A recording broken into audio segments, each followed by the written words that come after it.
कृष्ण जन्म का दिवस यानी कि जन्माष्टमी के दिवस के ऊपर कान्हा जी को 2 तरह के भोग तो लगते ही लगते हैं, जिसमें से एक है पंचामृत और एक है पंजीरी।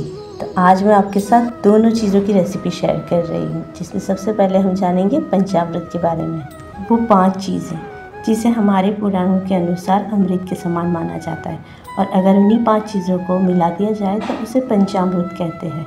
और हाँ, इसी पंचामृत से भगवान जी का अभिषेक किया जाता है और उसी के साथ उसे प्रसाद में भी चढ़ाया जाता है।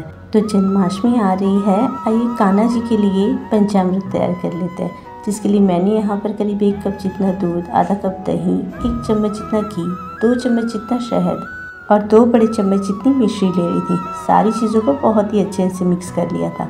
और हाँ, जब भी आप ये पंचामृत बनाए ना, जो दूध है वो कच्चा ही लेना है, उसे हमें गैस पे चढ़ाया हुआ या उबाला हुआ नहीं लेना है। उसी के साथ कुछ सूखे मेवे ले लिए थे, जिसमें मखाने, सूखा नारियल, काजू, बादाम, पिस्ता, सारी चीज़ों को फिर से एक बार मिक्स कर लिया। इस तरह से बना हुआ ये जो पंचामृत है स्वाद में बहुत ही ज़्यादा अच्छा लगता है। उसी के साथ भगवान जी को चढ़ाते हैं तो वो भी खुश हो जाते हैं। साथ ही में 5 तुलसी के पत्ते और डाल लिए थे। तो ये लीजिए, हमारा पंचामृत तैयार हो गया। अब पंजीरी तैयार करेंगे। पंजीरी यहाँ पर धनिया की तैयार की जाएगी, क्योंकि इस दिन हम उपवास भी रखेंगे और उपवास में ये पंजीरी हम खा सकते हैं।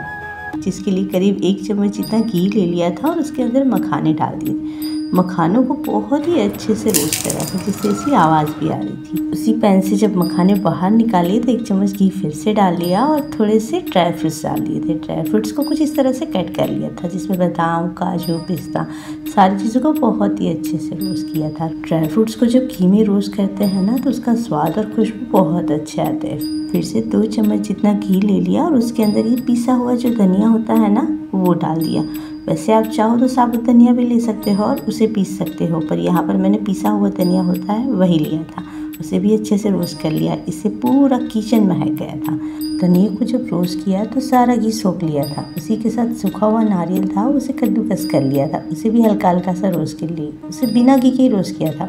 तो अब बारी आ जाती थी, ये जो मखाने हमने रोस्ट किए थे ना, उन्हें हल्का हल्का सा कूट लेने की। ऐसे आप चाहो तो मिक्सी से पीस के भी निकाल सकते हो, पर जब पंजीरी खाते हैं और ऐसे ये मखाने जो रोस्ट किए हुए मुंह में आते हैं ना, तो बहुत ही अच्छे लगते हैं। तो मखाने हमारे रोस्ट हो जाने के बाद मैंने यहाँ पर जो ये धागे वाली मिश्री होती है ना, उसका पाउडर बना कर ले लिया था। धागे वाली मिश्री इसलिए क्योंकि कान्हा जी के प्रसाद में सिर्फ मिश्री ही जाती है। या तो वो चौकोर वाली आती है वो ले लीजिए, या फिर धागे वाली मिश्री ले लीजिए। आखिर में वो जो धनिया और मिश्री का पाउडर था ना, उसे हल्का हल्का सा इस तरह से छान लीजिए, जिसकी वजह से अगर लम्स हो तो वो निकल जाए और ये जो हमारी पंजीरी है वो बहुत ही टेस्टी लगे।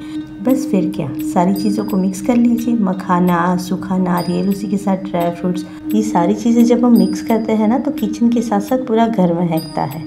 एक्चुअली यहाँ पर प्रसाद या भगवान की बात नहीं है, हमारी श्रद्धा की भी बात होती है। तो ये लीजिए, सारी चीज़ें यहाँ पर मिक्स हो गई है। उसी के साथ मैंने थोड़ा सा सौंठ पाउडर, इलायची पाउडर डाल दिया था और लास्ट में थोड़े से रोज़ पेटल्स। ये बिल्कुल ऑप्शनल है, आप चाहो तो डालो वरना मत डालो, उससे स्वाद बहुत अच्छा आता है। तो आइए लगा देते हैं कान्हा जी को भोग, क्योंकि हमारी धनिया पंजीरी तैयार है।